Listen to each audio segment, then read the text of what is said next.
দর্শক খেয়াল করেন, তারেক রহমান বাংলাদেশে হাজির হবার পর দলের নেতাকর্মীরা উজ্জীবিত হয়েছে, উৎসাহিত হয়েছে। কিন্তু বিএনপি কি বাংলাদেশের রাজনীতিতে শেষ কথা?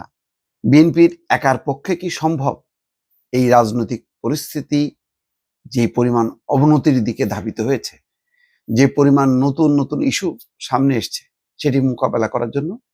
নিশ্চয়ই না। এটা কিন্তু তারেক রহমান নিজেও টের পেয়েছেন। তিনি এই কারণে বলছেন যে মঞ্চের যারা আছেন এবং মঞ্চের বাইরে যারা আছেন সবাইকে মিলে একটি ঐক্য তিনি চান। ঐক্য চান দেশের নিরাপত্তা, শান্তি এবং সমৃদ্ধির জন্য। কিন্তু সেটি কি আমরা আশা করতে পারি, বা সেটা কি দৃশ্যমান হয়েছে? না দর্শক, দৃশ্যমান হয়নি। কেন হয়নি আমি একটু বিশ্লেষণ করছি।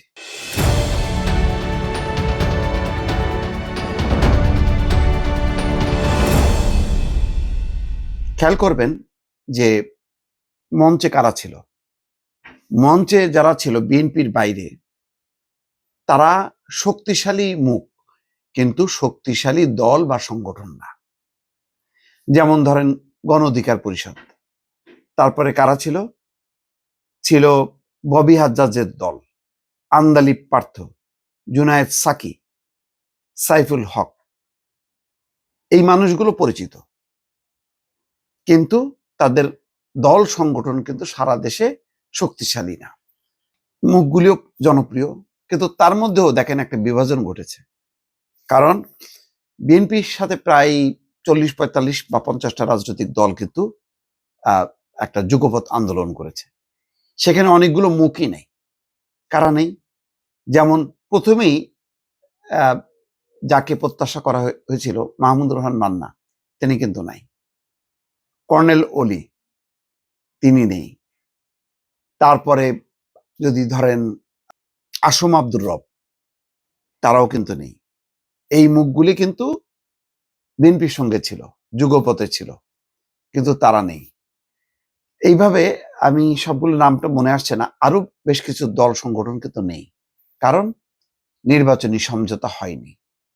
নির্বাচনী সমঝোতা না হয় তারা দূরে সরে গেছে। এখন তার মানে মঞ্চের বাইরে চলে গেছে। তারেক রহমান যে কথাটা বলছেন, মঞ্চের বাইরে যারা আছে তাদেরকেও ডেকেছেন। বিএনপির একটা বক্তব্য হচ্ছে যে অনেকে রাজনীতিতে ভালো করছেন, কিন্তু নির্বাচনী রাজনীতিতে তারা ভালো করছেন না। এখন ক্ষমতার জন্য দরকার প্রতিটা আসনের লক্ষ কোটি টাকা মূল্য। একটা আসনও নিয়ে হেলাফেলা করা যাবে না। কিন্তু শরিকদের কথা হলো যে তাদের আসন দিতে হবে, তারা যুগপথে ছিল। কিন্তু তার ক্ষেত্রে বড় একটা ব্যত্যয় ঘটে গেল যে ধানের শীষ নিয়ে তারা লড়তে পারবেন না। নিজ দলের প্রতীক নিয়ে, যেখানে জামাতের মতন দল, হাত পাখার মতন দল, সেই দলগুলোর সাথে কিভাবে লড়বে এই মানে শরিকরা? আর বিএনপি কি ক্যাডার ভিত্তিক দল না। বিএনপি নিজেই প্রার্থী জোটের মধ্যে আটকে আছে। এক একটা এলাকায় তার 3জন, 4জন, 5জন করে প্রার্থী। তো সেখানে তারা সংগঠিত হবে ওই প্রার্থীকে জেতানোর জন্য, সেটা আশা করা যায় না। সেই কারণে শরিকদের জন্য আগে হয়তো 30টা, 40টা বা 50টা আসনের কথা চিন্তা করেছিল, কিন্তু সেটা কমে গেছে প্রতীকের জটিলতায়।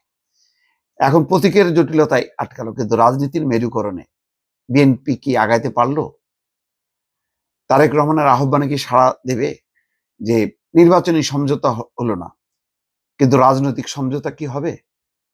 আমরা কিন্তু সেটাও দেখিনি।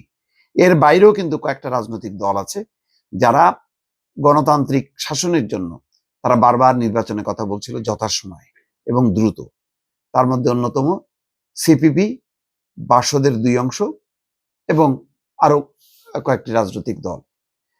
তারাও কিন্তু এখন বিএনপির পতাকা তলে, বিএনপির যেই স্লোগান, যে রাজনৈতিক থিম, সেই অনুযায়ী কিন্তু সেই বাম রাজনৈতিক দলগুলো এখন বিএনপির কাছে আসার কথা, কিন্তু তারাও কিন্তু আসেনি। অর্থাৎ বিএনপিকে ঘিরে যেই বলয়টা ছিল, সেই বলয়ের সবাই কিন্তু একসাথে থাকলো না। আবার বলয়ের বাইরে, অথচ একই ধরনের এখন গণতান্ত্রিক শাসন ব্যবস্থা প্রবর্তনের জন্য যারা সংগ্রাম করছে, আন্দোলন করছে, তাদেরকেও কিন্তু একত্রিত করতে পারলো না। তো সুতরাং ওই যে ঐক্যের যে স্লোগান তারেক রহমান দিয়েছেন, সেই ঐক্যের বিষয়টা জরুরি এবং সেটা বাস্তবায়ন করাটা এখন রীতিমতো বিএনপির জন্য বড় চ্যালেঞ্জ। সেটা পারবে কিনা হয়তো আগামী কিছু দিনের মধ্যে সেটা দেখা যাবে। দর্শক, ভালো থাকবেন। আল্লাহ হাফেজ।